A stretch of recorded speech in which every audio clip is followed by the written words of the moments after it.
everyone, my name is Lauren. Welcome to this video, welcome to my channel. In this video, I'm going to be talking about everything that you need to know about the Disney College Program application process. If you clicked on this video, you're probably either about to apply for the Disney College Program, or maybe you're just interested in learning more about the DCP. More specifically about what the application process entails. No matter what you're here for, I'm so happy that you're here. I recently went through this application process, and I am so fortunate and grateful to say that I got in on my very first try, and I am heading down there for the upcoming fall semester. Getting accepted into this program is a dream come true for me, and it's honestly the first step into hopefully a lifelong career with the company. So just a lot of really cool, exciting things. I'm making this video for all of you so that you can learn a couple tips and tricks and just background information about what specifically the application process entails, and hopefully the things that I say in this video will help you get into the program. So this video, I'm going to talk about a couple different things in regards to the application. I'm going to talk about the different steps of the application. I'm going to talk about tips and tricks. I'm going to talk about my personal timeline with the application.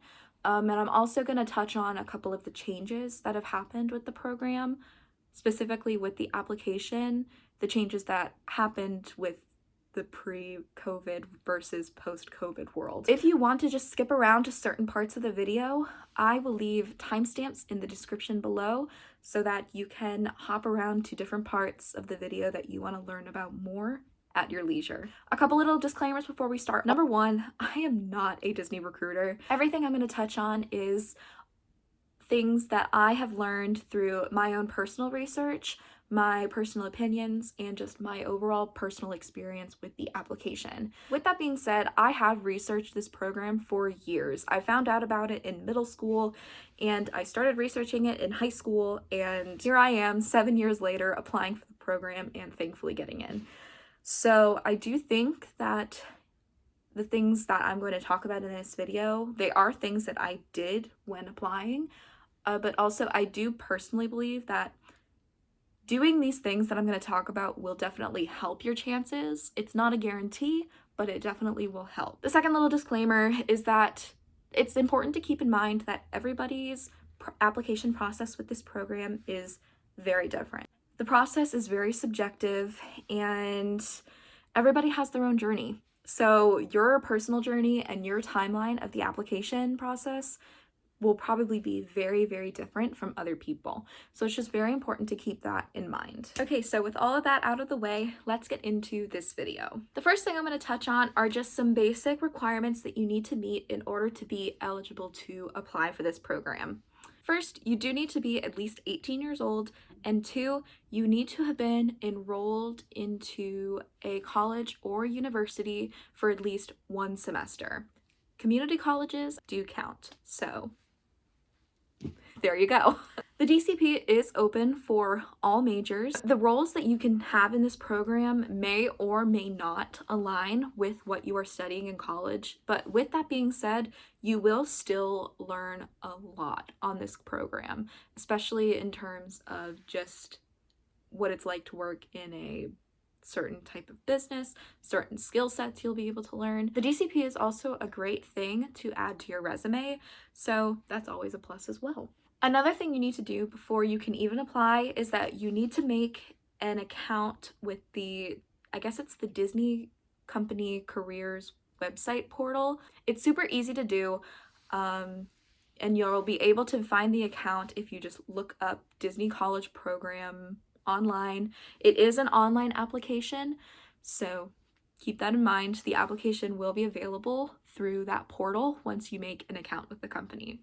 And another cool thing is that this portal that you make the account with is a portal where you can apply for a bunch of other jobs within the company. So if you do plan on staying with the company, you will probably have to use the portal again later on in the future. So that was just some basic things that you need to know before going into it. Next, I'm going to go through each step of the application. I'm going to talk about what it entails, what it is. I'm also going to talk about some tips and tricks when I'm talking about each one. So stay tuned for those tips and tricks because those are very, very important. It is important to note that the Disney College program has changed in certain aspects in this post-COVID world that we're living in.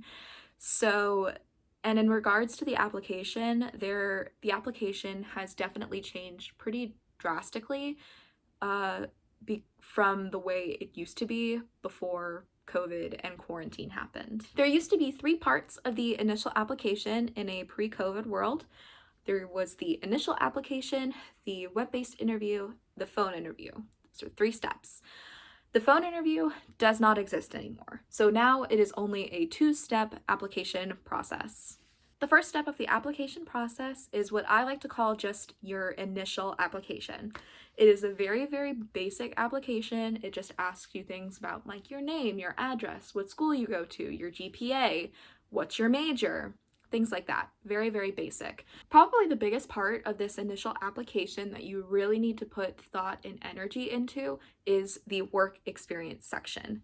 Disney allows you to put up to 5 different past job experiences that you've had. Volunteering does also count for this. If you don't have as much work experience, you can put volunteer experience. You'll be able to specify what the job is, how long you did the job for, and what your responsibilities were within the job. Some other important, just other questions that are involved in the initial application, they do ask you a couple questions of like, you know, are you available to work overtime and over holidays? Your answer to that, by the way, should be yes. If you say no, I'm almost positive that you'll be immediately rejected from the program, so just keep that in mind. Another question they asked were if you've lived independently before. So basically that means just have you lived away from your parents? That does mean like, you know, just living in a college dorm, but have you lived independently? Another question I believe they asked was like, do you comply with the Disney look? If you aren't familiar with the Disney look, it is basically just a list of appearance guidelines that cast members have to follow. Last year, the Disney look was relaxed pretty significantly. So beforehand, you probably should just look up the Disney look and see if you are compatible with it. So those are just a couple of the things that you can expect to see in this initial application. One big thing that has changed in the application process in this post-COVID world, you used to be able to rank all of the possible roles you could get on the Disney College program. You could rank them high interest, moderate interest, low interest, or no interest. That does not exist anymore. There is no place where you can specify your interest in each role. There is one exception to this. There is one role where Disney does ask you if you are interested in doing it, and that role is lifeguarding. I believe that Disney still includes this interest spot for lifeguarding because it's a very safety critical role and it does require pretty extensive training and you do have to pass a test. And I have heard of instances where people are not able to pass the test. I'm not really sure what happens after that. They probably get transferred to another role. But I do think because of just how intense it is and the training is, Disney does want to, you know, at least give you the chance to think about if you'd be comfortable in that role in the first place. So that is the only role that you can currently say if you have interest in or not, and even then it's not like, oh, I have high, moderate, low interest in doing it. It's literally just a checkbox that you click that says I am interested in the role, and if you don't check it, you're not interested in the role and you won't be considered for it. So that's pretty much a lot of the things that you can expect in this initial application. Once you do submit this application, you are able to view the status of your application. You can view it on your portal. There's like a separate box that you can check that says like if you're in submission or if you're under review. Disney does also send you email communication. They'll send it to the email that you list on your initial application. But they will communicate with you through email as well if your application status does change and if immediate action is required and if you move on to the next step. Moving on to tips that I have for this part of the application. If you've researched the Disney College program at all, you'll probably have heard people talk about the Disney keywords.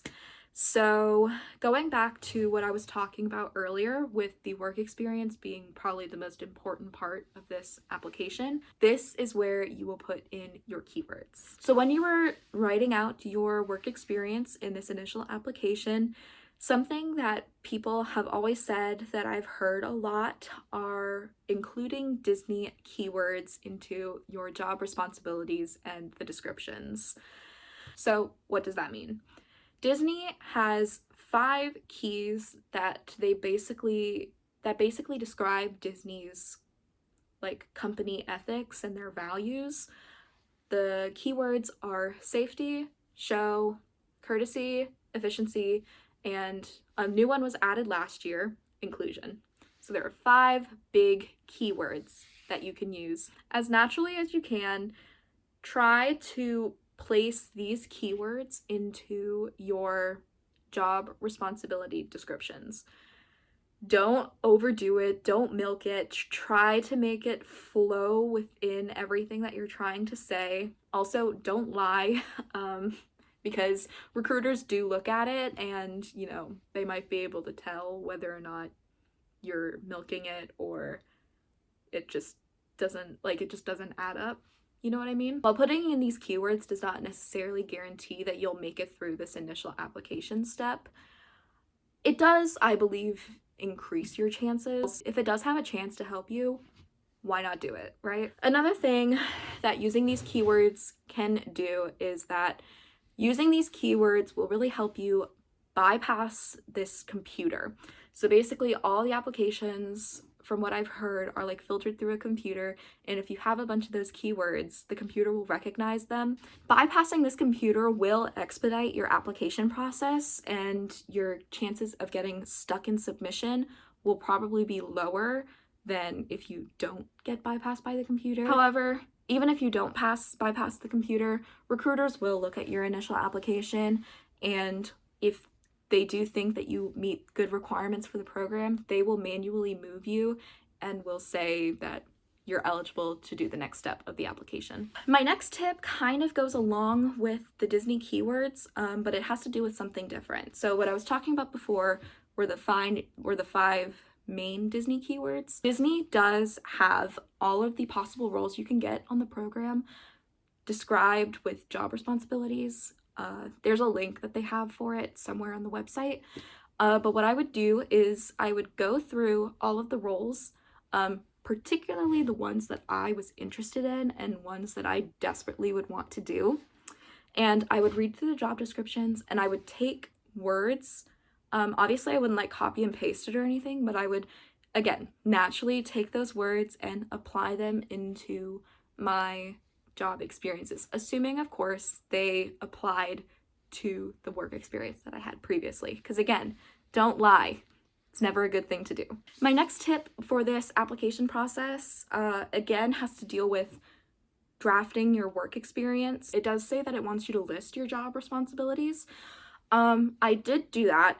However, I also added a section where I talked about skills that I had learned with that job experience. So I basically, within that little text box, I just made like a whole little separate category where I titled it skills that I learned, and I would just list a bunch of skills. It's another one of those situations where I put it in there and, at the end of the day, I was like, this can't hurt me to put this stuff on here. So I have the time, why not do it to the best of my ability, and why not put more information in there? So that's what I did. I had my own little separate skills section, and not only does it like kind of show Disney, I think that, you're putting thought into it and you really did get something out of your past job experiences, but it also does give you more opportunities to put more keywords into your work experience. My final tip for this part of the application, this is actually something that I didn't do, but I have heard a lot of other people do this, and I definitely think, again, it's another situation where it definitely can't hurt you. And that is asking for other people, particularly like DCP alumni, to look through your initial application. Again, I didn't do this mostly because I didn't know anybody super personally that has done the program. Personally, I felt very confident in what I needed to include into my application, mostly because I've researched this program for so long. I just felt very confident in what I had. I did have my parents look through what I had written down for especially for my work experience. If you do really want to do this, I'm sure you can find DCP alumni in social media groups, particularly like Facebook groups. Maybe you have friends or family or, you know, just anything. Anybody that would be willing to help you look over your application, I think would be a good thing. It could even just be like the career center people at your college or university. Again, I really don't think doing this will hurt your chances. It will only help. There is one thing though that I also do want to touch on before we move on to the next step, and that is the resume. So I was thinking that Disney was going to have a spot in your initial application where you could submit your resume. At least when I applied, there was no place in the application to submit a resume. So therefore, theoretically, by that case, it's optional to put a resume. Although there was no place to put your resume on the initial application, on your actual profile in your Disney Careers website account, there is a place where you can put in your resume and then also a cover letter. As far as I know, putting in your resume and a cover letter is not required, but again, I definitely don't think it will hurt. So personally, I did put in a resume and I also did write a cover letter. I put in my resume pretty much immediately after I submitted my application. It did take me a while though, because I was super busy with schoolwork. It took me a few days to write a cover letter and then put it in my account. But although it took me a couple days, I was able to put it into my account. I have no clue if putting your resume and your cover letter will get you into the program or not. But again, I don't think it will hurt your chances. Particularly with the cover letter, cover letters really give you an opportunity to let your personality and your passion for whatever you're applying for, it allows you to let that shine through a little bit more, which is something that is very difficult to do if you just go through the initial application. So with that being said, I personally would recommend writing a cover letter and submitting your resume if you have the time. Okay, that was a big section talking about the initial application. But next, we're moving on to the second part of the application. So if you do get that email or communication saying that you have passed that initial application, you will be invited to go to the next step, which is the web-based interview, or otherwise known as WBI. The web-based interview is basically like I like to think of it as like a personality test, specifically about who you are as a person and how you live your life, but also about whether or not you're a good employee. So if you are invited to take the web-based interview, you will receive an email or communication saying that you are eligible to do so. You will have 3 days within the time that that communication was sent to you to take the web-based interview. The really nice thing about the WBI is that you will automatically know whether or not you have passed or failed. If you pass the WBI, at this point, you are in consideration for the program. If you fail the WBI, unfortunately, you are no longer in consideration for the program. The way the WBI is set up, Disney says that it'll take about 45 minutes to complete, and it is just basically a bunch of different questions. Some of them were, I believe, like multiple choice. But most of them were on like a sliding scale. So you had different bubbles that you could click where it was like strongly disagree, neutral, strongly agree, very strongly agree, like things like that. The thing that trips people up with the WBI is that, number one, there are a fair amount of questions in it, but a lot of the questions are the same kind of topics, but just asked in different ways. And it's designed that way to kind of trip you up in case you're lying about a certain answer. Say you have one question that's like, I am never late. I am never late to work. Say you put strongly agree for that you're never late to work. Then, like 15 questions down the line, you'll get another question that says like, I am never on time to work. Just something like that. It's kind of a bad example, but it kind of gets the point across. It's designed to trip you up and see if you are lying. If you are being honest, this should not be an issue. Some quick little tips I have for the WBI. First of all, be honest. I just talked about this, but it really is important. Be honest. Number one, if you're not being honest, the test will probably catch on to the fact that you are not being honest.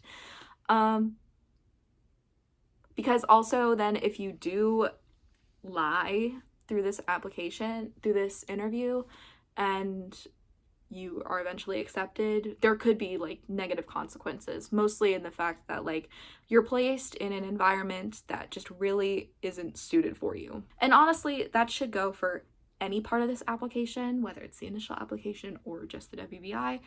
Be honest, be authentic, be yourself, but be honest. My other tip about the WBI is, as I said before, the types of answers that you can have per question are like a sliding scale of like strongly disagree, disagree, neutral. Always try to answer the question to the strongest side of whatever it is. So basically do strongly disagree or strongly agree. And I think that because I think that doing that will show that you really know yourself and you know what you believe in, you know the way you act, you know the way you live your life, that you're just not wishy-washy and you just know yourself. And I think that that will really go a long way. Disney just isn't able to tell who you really are as a person if you just put neutral for everything. So as I said before, you will immediately know whether or not you pass or fail the web-based interview. You'll be just taking the interview, you'll be answering the questions, and suddenly just a screen will pop up saying whether or not you passed or failed. There's no like progress bar that tells you how many questions you have left or anything. It'll just pop up to a screen saying whether or not you passed or failed. If you do pass, congratulations, and if you fail, sorry, unfortunately, you are no longer in consideration. In a pre-COVID world, if you did pass the web-based interview, you would then go on to scheduling your phone interview. In a post-COVID world, the phone interview does not exist anymore. However, I will say, if you're watching this video like 3 years from now, I would suggest researching the Disney College program currently, because who knows, in 2 or 3 years, they may bring the phone interview back. I would suggest just going and double checking to see if they did bring the phone interview back, or if there's just another step to your application. If you pass your WBI, at that point, you are just stuck in the waiting game of figuring out and hearing back of whether or not you are accepted. And it's nerve-wracking, I'm not gonna lie. Because really at that point there's nothing else you can do. It's out of your hands, you've done all you can, and at that point it's just basically the recruiters looking more in depth into your application and your work experience and deciding based on that. Also, what's really frustrating about the acceptance process is that there's no set timeline of when you will hear back. You could hear back in a few days, it could be a few weeks, it could be months.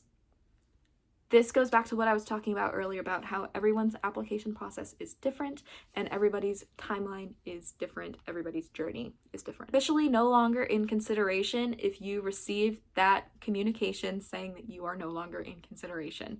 So don't freak out, don't get sad, it's easier said than done. The final thing that I'm going to touch on about the whole application process is something that I haven't heard many people talk about, so that's why I'm bringing it up now. But there is one instance where you will be asked to schedule a phone interview. Now, you will not be asked to schedule this interview until after you pay your application fee, you set your arrival date, but you will get asked to schedule a phone interview if you identified on your initial application if you were interested in lifeguarding. So basically, it is just a lifeguarding interest phone interview. One of my job experiences is lifeguarding. I've been lifeguarding for 4 years at this point. When I was applying to the program, I did indicate that I would be interested in lifeguarding. Because I did check that interest box, they did ask me to schedule that interview.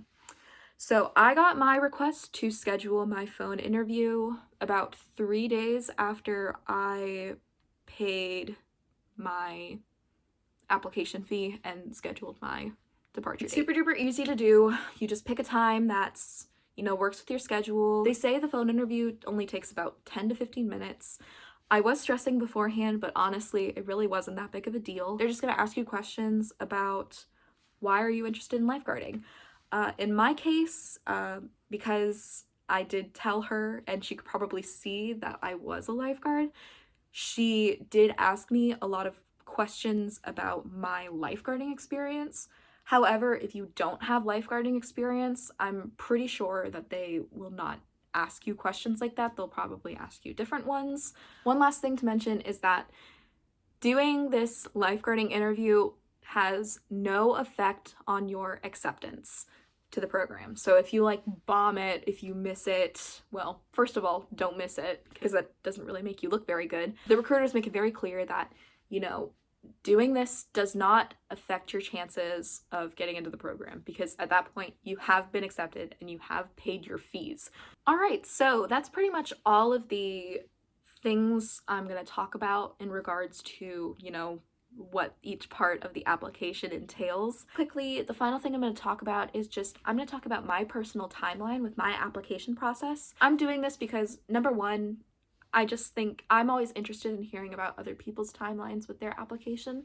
But also, there were a couple things that happened in my application process that I want to touch on because specifically one thing I'm going to talk about is something that most people I've never heard talk about, at least online before, and I wanted to bring it up.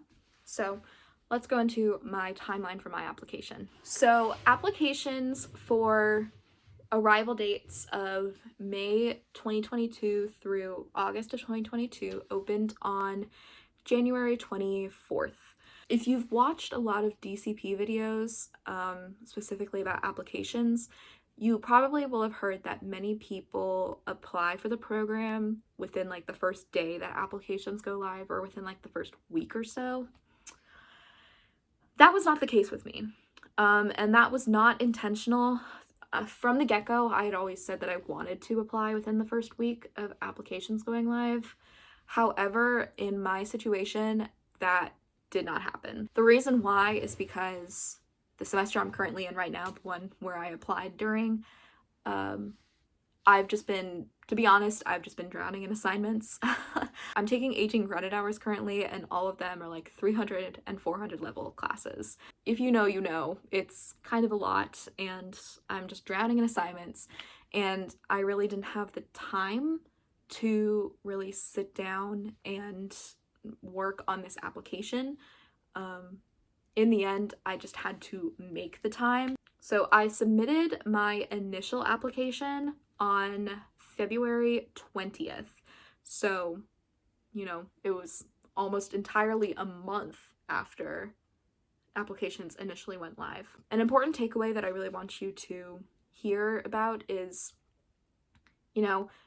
you don't necessarily need to apply on the very first day or even within the first week of applications going live. If you don't do that, there's nothing saying that you absolutely will not get into the program. Obviously, I would say that applying earlier is better, but again, it's not the end of the world if you don't apply super duper early. So I submitted my initial application, as I said, on February 20th, so a month afterwards. I had actually been working on that initial application for about a day and a half, because I did a couple of different drafts of my work experience when I was trying to fit in all those keywords and stuff.